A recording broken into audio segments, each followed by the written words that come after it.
Hello everyone, स्वागत है आप सभी का हमारे यूट्यूब चैनल पे। तो दोस्तों आज हम क्लास 10th की biology plus physics plus chemistry की वीवीआई ऑब्जेक्टिव क्वेश्चन लेके आए हैं, जो कि जिसका भी 10th का एग्जाम 17 फरवरी से होने वाली है, वो लोग इस वीडियो को जरूर देखिएगा। चलिए अपने लोग पहला प्रश्न की ओर बढ़ते हैं।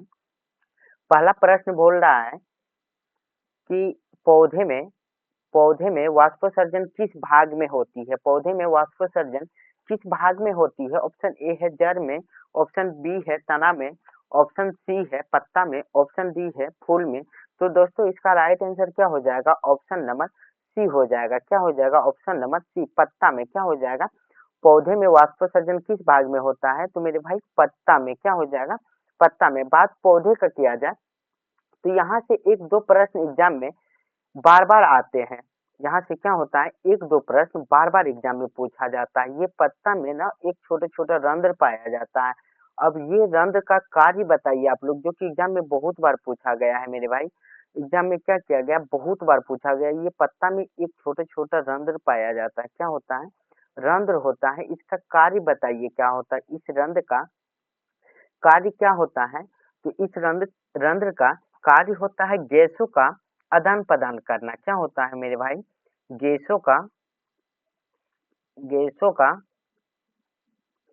आदान प्रदान करना। गैसों का आदान प्रदान करना। क्या हो जाएगा मेरे भाई? गैसों का आदान प्रदान करना, साथ ही वाष्पोत्सर्जन करना। क्या हो जाएगा? वाष्पोत्सर्जन करना। वाष्पोत्सर्जन करना क्या हो जाएगा? रंध्र का कार्य क्या होता है मेरे भाई? गैसों का आदान प्रदान करना और साथ ही साथ वाष्पोत्सर्जन करना। यहाँ से एक प्रश्न एग्जाम में ये पूछा जाता है। पहला प्रश्न ये बनता है यहाँ से कि पौधे में श्वसन होता है। पौधों में श्वसन होता है। क्या होता है मेरे भाई? पौधों में श्वसन होता है। इसका राइट आंसर बताइए। ऑप्शन एग्जाम में इसी तरह क्वेश्चन उठा के डाल देता है कि पौधे में श्वसन होता है। इसी से एग्जाम में प्रश्न आता है। देखिए यहाँ से ना बहुत बार पूछा गया है। ऑप्शन ए है जड़ में, ऑप्शन बी है मेरे भाई पत्तियां में, पत्तियों में। क्या हो जाएगा? पत्तियों में। ऑप्शन सी है तना में। क्या हो जाएगा? तना में। और ऑप्शन डी है इनमें से सभी। इनमें से सभी। तो इसका राइट आंसर क्या हो जाएगा दोस्तों? यहाँ पूछ रहा है कि पौधा में श्वसन होता है। क्या पूछा? पौधा में श्वसन होता है। ऑप्शन ए है जड़ में, ऑप्शन बी है पत्तियां में, ऑप्शन सी है तना में, ऑप्शन डी है इनमें सभी। तो इसका राइट आंसर क्या हो जाएगा? ऑप्शन नंबर डी हो जाएगा राइट आंसर। इनमें से सभी। जड़ में भी होता है, पत्तियां में भी होता है और ऑप्शन सी तना में भी होता है। पौधे में श्वसन होता है जड़ में, पत्तियों में, तना में। क्या हो जाएगा इसका राइट आंसर? गैस। इसका right answer option number B, इनमें से सभी। क्या हो जाएगा? इनमें से सभी हो जाता है। बात यहाँ जड़ में करें तो आप हमको ये बताइए, जड़ में किस विधि से श्वसन होता है और पत्तियां में किस विधि से और तना में किस विधि से? बात रहा जड़ का, तो जड़ का मेरे भाई मूल डोम के द्वारा सांस लिया जाता है। किसके द्वारा? जड़ में मूल डोम। यहाँ क्या पाया जाता है? तो भाई मेरे यहाँ पे मूल डोम होता है, जिसके कारण सांस लिया जाता है। पत्तियां का बात करें तो पत्तियां में रंध्र पाया जाता है, जिसके कारण गैसों का आदान प्रदान होता है। देख लो मेरे भाई, अभी जस्ट बताए हैं। तना में क्या होता है? तना में वात रंध्र होता है। क्या होता है? वात रंध्र पाया जाता है। पौधे में श्वसन, यदि जड़ का बात करें तो मूलडोम होता है, जड़ के द्वारा श्वसन होता है। और पत्तियां में बात करें तो रंध्र के द्वारा। और तना का बात करें तो वात रंध्र इसमें पाया जाता है। चलिए नेक्स्ट प्रश्न की ओर बढ़ते हैं। नेक्स्ट प्रश्न है, निम्नलिखित में से कौन सा पादप हार्मोन है? निम्नलिखित में से यहाँ पूछ रहा है कौन सा पादप हार्मोन है? इंसुलिन तो मेरे भाई अग्नाशय में हो जाएगा इंसुलिन। ऑप्शन ए है इसका इंसुलिन, ऑप्शन बी है थायरोक्सिन, ऑप्शन डी है एस्ट्रोजन, ऑप्शन सी है एस्ट्रोजन, ऑप्शन डी है साइटोकाइनिन। तो पादप हार्मोन की बात है तो इसका राइट आंसर क्या हो जाएगा दोस्तों? ऑप्शन नंबर डी हो जाएगा, साइटोकाइनिन। क्या हो जाएगा? Option number D. इंसुलिन की बात करें तो इंसुलिन मेरे भाई अग्नाशय में पाया जाता है। कहाँ पे होता है? तो ये अग्नाशय में, अग्न्याशय में होता है। कहाँ हो जाएगा? अग्न्याशय में। ये थायराइड, थायरोक्सिन कहाँ पाया जाता है? ये थायराइड में पाया जाता है। थायराइड में, थायराइड में पाया जाता है, थायराइड ग्रंथि में। एस्ट्रोजन मेरे भाई ये मादा हार्मोन है। क्या हो जाएगा? एस्ट्रोजन मादा हार्मोन है ये। नेक्स्ट प्रश्न है कि मनुष्य में कितने जोड़े गुणसूत्र पाया जाता है? मनुष्य में कितने जोड़े गुणसूत्र पाया जाता है? ऑप्शन ए 26, ऑप्शन बी है 14, ऑप्शन सी है 23, ऑप्शन डी है 18। तो यहाँ पूछ रहा है कितने जोड़े पाए जाते हैं, तो मेरे भाई ऑप्शन सी हो जाएगा यहाँ पे। 23 जोड़े गुणसूत्र पाए जाते हैं। क्या हो जाएगा? 23 जोड़े गुणसूत्र पाए जाते हैं। बात यहाँ पे पूछे मेरे भाई कि 23 जोड़े गुणसूत्र, 22 जोड़े को क्या कहते हैं? 22 जोड़े, 22 जोड़े गुणसूत्र को क्या कहा जाता है? यदि एग्जाम में आ जाए कि 22 जोड़े गुणसूत्र क्या कहलाते हैं, तो मेरे भाई ऑटोसोम कहलाते हैं। क्या हो जाएगा? 22 जोड़े गुणसूत्र क्या कहलाते हैं? तो ऑटोसोम, ऑटोसोम कहलाते हैं मेरे भाई। आप लोग इसको याद रखिएगा। बात यहाँ 23वें जोड़े का पूछे, 23वें जोड़े का पूछे तो मेरे भाई 23वें जोड़े क्या हो जाएगा? क्रोमोसोम हो जाएगा। क्या हो जाएगा मेरे भाई? क्रोमोसोम इसका राइट आंसर हो जाएगा। तो इसके जोड़े गुणसूत्र क्या कहलाते हैं? तो क्रोमोसोम कहलाते हैं। क्या हो जाएगा? यदि पूछे कि नर में कौन सा गुणसूत्र पाया जाता है, नर में कौन सा गुणसूत्र पाया जाता है मेरे भाई? आप लोग इसका जवाब दीजिए। नर में कौन सा गुणसूत्र, गुणसूत्र पाया जाता है? तो नर में गुणसूत्र XX पाया जाता है। नर में क्या हो जाएगा दोस्तों? सॉरी, XY पाया जाता है। बात यहाँ मादा का करें, मादा में मेरे भाई XX पाया जाता है। क्या हो जाएगा? XX मादा में हो जाएगा और नर गुणसूत्र XY हो जाएगा। चलिए नेक्स्ट प्रश्न है कि लिंग गुणसूत्र का पूर्ण जोड़ा पाया जाता है। लिंग गुणसूत्र का पूर्ण जोड़ा पाया जाता है। ऑप्शन ए है पुरुष में, ऑप्शन बी है स्त्री में, ऑप्शन सी है पुरुष और स्त्री दोनों में, ऑप्शन डी है किसी में नहीं। तो दोस्तों पूर्ण जोड़ा गुणसूत्र भाई मेरी स्त्री में पाया जाता है, क्योंकि पुरुष में तो XY होता है और स्त्री में XX होता है। यहाँ पूर्ण जोड़ा पूछ रहा है तो मेरे भाई यदि एग्जाम में ये प्रश्न आए, काफी ज्यादा इंपॉर्टेंट है, तो XX हो जाएगा स्त्री में। क्या हो जाएगा इसका राइट आंसर? स्त्री में। यहाँ से कुछ प्रश्न पूछा जाता है कि एंड्रोजन, एंड्रोजन कौन सा हार्मोन है? एंड्रोजन कौन सा हार्मोन है? ये मेरे नर हार्मोन हो जाएगा। क्या हो जाएगा मेरे बच्चा? नर हार्मोन हो जाएगा। बात यहाँ दूसरा पूछे कि एस्ट्रोन किसमें पाया जाता है? Estrone hormone, estrone, estrogen hormone, estrogen hormone किसमें पाया जाता है? तो ये मेरे भाई हो जाएगा मादा में। क्या हो जाएगा? मादा में। बात यहाँ पे टेस्टोस्टेरोन की करें कि टेस्टोस्टेरोन, टेस्टोस्टेरोन किसमें पाया जाता है? टेस्टोस्टेरोन हार्मोन किसमें पाया जाता है? तो इसका राइट आंसर हो जाएगा, इसका भी राइट आंसर हो जाएगा मेरे भाई नर में। क्या हो जाएगा? टेस्टोस्टेरोन क्या हो जाएगा? नर में। इसका राइट आंसर नर में। एंड्रोजन हार्मोन किसमें पाया जाता है? तो नर में हो जाएगा। एस्ट्रोजन हार्मोन किसमें पाया जाता है? तो मेरे भाई मादा में पाया जाता है। क्या हो जाएगा? मादा में हो जाएगा। चलिए नेक्स्ट प्रश्न की ओर बढ़ते हैं। मानव हृदय में पाए जाते हैं, यहाँ पूछा मानव हृदय में पाए जाते हैं। ऑप्शन ए है 3 वेस, ऑप्शन बी है 2 वेस, ऑप्शन सी है 4 वेस, ऑप्शन डी है 5 वेस। तो इसका राइट आंसर मानव हृदय में पाए जाते हैं, इसका राइट आंसर हो जाएगा ऑप्शन नंबर सी, 4 वेस में पाए जाते हैं। बात यहाँ पे सर्फ का करे मेरे भाई, सर्फ का करे तो सर्फ का बता दीजिएगा 2 वेस में पाए जाते हैं। बात यहाँ पे मछली का करे, बात यहाँ पे मछली का करे तो मेरे भाई मछली में कितना हो जाएगा? सर्फ में मेरे भाई 3 हो जाएगा, सॉरी सर्फ में 3 हो जाएगा, मछली का 2 हो जाएगा। क्या हो जाएगा? बात यहाँ पे मगरमच्छ का करे, मगरमच्छ का करे तो इसका राइट आंसर हो जाएगा 4। क्या हो जाएगा मेरे भाई? 4 हो जाएगा। बात यहाँ पे करें कॉकरोच का, यहाँ पे करें तो कॉकरोच में हो जाएगा 13। क्या हो जाएगा मेरे भाई? 13। चलिए नेक्स्ट प्रश्न है, रक्त में आयरन की कमी से होने वाला रोग। रक्त में आयरन की कमी से होने वाला रोग, ऑप्शन ए है टीबी, ऑप्शन बी है मधुमेह, ऑप्शन सी है एनीमिया, ऑप्शन डी है उच्च रक्तचाप। तो इसका राइट आंसर क्या हो जाएगा? रक्त में आयरन की कमी से होने वाला रोग एनीमिया कहलाता है मेरे भाई। क्या हो जाएगा? ऑप्शन नंबर सी एनीमिया कहलाता है। चलिए नेक्स्ट प्रश्न की ओर बढ़ते हैं कि दही के जमने में निम्नलिखित में से कौन सी क्रिया होती है? दही के जमने में निम्नलिखित में से कौन सी क्रिया होती है? ऑप्शन ए है अपघटन, ऑप्शन बी है प्रकाश संश्लेषण, ऑप्शन सी है किण्वन, ऑप्शन डी है उत्सर्जन।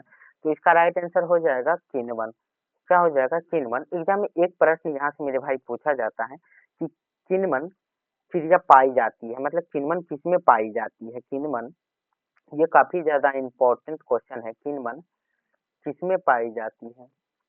किण्वन किसमें पाई जाती है? तो मेरे भाई आप लोग इसका कमेंट में जवाब दीजिएगा, किण्वन किसमें पाई जाती है। तो इसका आंसर यदि एग्जाम में आए तो बता दीजिएगा मेरे भाई, ईस्ट में। क्या हो जाएगा? ईस्ट में। क्या हो जाएगा? ईस्ट में। किण्वन किसमें पाई जाती है? तो ईस्ट में। चलिए अब यहाँ से फिजिक्स का क्वेश्चन लाए हैं। पहला प्रश्न है कि मोटर गाड़ी के चालक के सामने लगा रहता है। तो ऑप्शन ए है समतल दर्पण, ऑप्शन बी है उत्तल दर्पण, ऑप्शन सी है अवतल दर्पण, ऑप्शन डी है उत्तल लेंस। क्या हो जाएगा मेरे भाई? मोटर गाड़ी के चालक के सामने क्या लगा रहता है? तो मेरे भाई इसका राइट आंसर हो जाएगा उत्तल दर्पण। बात यहाँ पे गाड़ी को पीछे देखने के लिए कौन सा दर्पण लगा रहता है? पीछे देखने के लिए, किस दर्पण का प्रयोग किया जाता है पीछे देखने के लिए? तो इसका राइट आंसर क्या हो जाएगा मेरे भाई? आप लोग कमेंट कीजिए, पीछे देखने के लिए कौन सा दर्पण का प्रयोग किया जाता है? तो इसका भी राइट आंसर क्या हो जाएगा मेरे भाई? उत्तल दर्पण। क्या हो जाएगा? उत्तल दर्पण। पीछे देखने के लिए किसका प्रयोग किया जाता है? उत्तल दर्पण का। बात यहाँ से एक क्वेश्चन बहुत ज्यादा इंपॉर्टेंट है, जो एग्जाम में बहुत बार पूछा गया है। दाढ़ी बनाने के लिए कौन सा दर्पण उपयोग किया जाता है? दाढ़ी बनाने के लिए, दाढ़ी बनाने के लिए किस दर्पण का प्रयोग किया जाता है? तो मेरे भाई क्या हो जाएगा इसका राइट आंसर? अवतल दर्पण। क्या हो जाएगा? अवतल दर्पण हो जाएगा। क्या हो जाएगा? अवतल दर्पण। मोटर गाड़ी के चालक के सामने लगा रहा था उत्तल दर्पण। यदि बात यहाँ से एग्जाम में पूछे कि मोटर गाड़ी को पीछे देखने के लिए किस दर्पण का उपयोग किया जाता है, तो इसका राइट आंसर हो जाएगा उत्तल दर्पण। यदि ये एग्जाम में बहुत बार पूछा गया है दाढ़ी बनाने के लिए कौन सा दर्पण उपयोग किया जाता है, तो उत्तल दर्पण हो जाएगा। चलिए नेक्स्ट प्रश्न है कि प्रकाश के किस रंग का तरंग दैर्ध्य सबसे कम होता है? बात अगर तरंग दैर्ध्य का सबसे कम की करें मेरे भाई, सबसे कम तो होता है बैगनी का। क्या हो जाएगा? बैगनी का। यदि आप पढ़िएगा डाटा में सबसे कम किसका है, यदि डाटा के अनुसार पढ़िएगा, डाटा के अनुसार यदि कम पूछे तो इसका हो जाएगा मेरे भाई लाल। क्या हो जाएगा राइट आंसर? लाल। वो भी कितना है? वो भी लाल। डाटा के अनुसार क्या हो जाएगा इसका राइट आंसर? लाल हो जाएगा। वो भी 380 nm होता है, इससे कम अभी तक नहीं हुआ है मेरे भाई। इसका राइट आंसर लाल ही हो जाएगा। प्रकाश के किस रंग का तरंग दैर्ध्य सबसे कम होता है, तो इसका राइट आंसर क्या हो जाएगा? लाल। यदि एग्जाम में भी क्वेश्चन आए तो आप लोग ऑप्शन सी नंबर टिक कीजिएगा, लाल को ही, क्योंकि कम बैगनी के यदि डाटा के अनुसार अभी सबसे लाल कम 380 nm ही होता है। चलिए नेक्स्ट प्रश्न की ओर बढ़ते हैं। विभवांतर का एसआई मात्रक क्या होता है? विभवांतर का एसआई मात्रक क्या होता है? ऑप्शन ए है जूल, ऑप्शन बी है वाट, ऑप्शन सी है एम्पियर, ऑप्शन डी है वोल्ट। तो विभवांतर का एसआई मात्रक क्या हो जाएगा मेरे भाई? ऑप्शन नंबर डी वोल्ट हो जाएगा। क्या हो जाएगा? वोल्ट हो जाएगा। बात यहाँ पे जूल का करें, ऊर्जा का एसआई मात्रक जूल है। ऊर्जा का एसआई मात्रक क्या हो जाएगा मेरे भाई? जूल हो जाएगा। वाट का करें, वाट का क्या हो जाएगा मेरे भाई? यदि वाट का करें तो वाट का क्या हो जाएगा मेरे भाई? शक्ति हो जाएगा। वाट का सही मात्रक शक्ति हो जाएगा। क्या हो जाएगा? शक्ति। एम्पियर की बात करें तो विद्युत धारा हो जाएगा। क्या हो जाएगा? विद्युत धारा हो जाएगा मेरे भाई। क्या हो जाएगा आंसर? विद्युत धारा। चलिए नेक्स्ट प्रश्न की ओर बढ़ते हैं। डायनेमो किस प्रकार की धारा है? ऑप्शन ए है दिष्ट धारा, डीसी। ऑप्शन बी है प्रत्यवर्ती धारा, ऑप्शन सी है दोनों धारा, ऑप्शन डी है इनमें से कोई नहीं। तो इसका राइट आंसर हो जाएगा दोनों धारा, प्रत्यवर्ती और एसी दोनों धारा हो जाएगा। क्या हो जाएगा राइट आंसर? दोनों धारा। यहाँ से एक प्रश्न पूछा जाता है, यदि पूछे एग्जाम में, कि बैटरी में किस प्रकार की धारा होती है? बैटरी में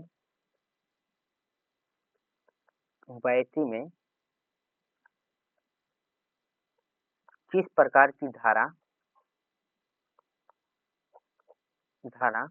होती है? तो मेरे भाई इसका राइट आंसर डीसी बता दीजिएगा, दिष्ट धारा। क्या हो जाएगा? दिष्ट धारा। चलिए नेक्स्ट प्रश्न है कि सौर ऊर्जा को विद्युत ऊर्जा में परिवर्तित करता है। सौर ऊर्जा को विद्युत ऊर्जा में कौन परिवर्तित करता है? ऑप्शन ए है सौर ऊष्मक, ऑप्शन बी है सौर कुकर, ऑप्शन सी है सौर सेल, ऑप्शन डी है विद्युत मोटर। तो इसका राइट आंसर ऑप्शन सी हो जाएगा, सौर सेल। क्या हो जाएगा? ऑप्शन नंबर सी, सौर सेल। चलिए नेक्स्ट प्रश्न और बढ़ते हैं। तारापुर नाभिक विद्युत संयंत्र किस राज्य में स्थित है? तारापुर नाभिक विद्युत संयंत्र किस राज्य में स्थित है? तो इसका ऑप्शन ए है महाराष्ट्र, ऑप्शन बी है राजस्थान, ऑप्शन सी है तमिलनाडु, ऑप्शन डी है गुजरात। तो इसका राइट आंसर क्या हो जाएगा मेरे भाई? महाराष्ट्र। क्या हो जाएगा?